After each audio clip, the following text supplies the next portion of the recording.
So I mentioned the Millet Overland here was a pretty good value for a small batch, in particular USA-made knife at $250 plus or minus, and it was just a pretty solid design, a pretty solid user.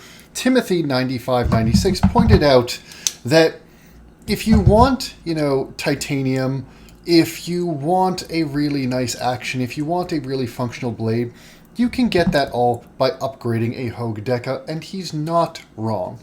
The blade stock on that Overland is going to be thicker. It's going to be made by a small batch company versus sort of the larger production you get for the Hogue here.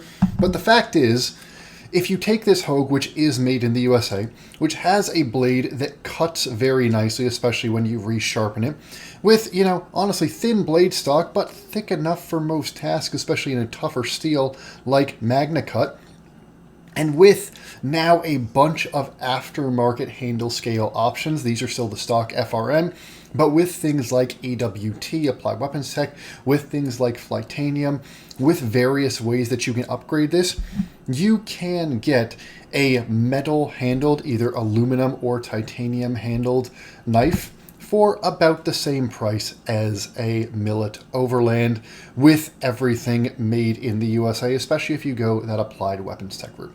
It's going to be a very different knife. It's going to be lighter. It's going to be fidgetier because it's going to have that, clutch lock, or whatever way Hogue calls their crossbar lock. It won't be a washer's frame lock here.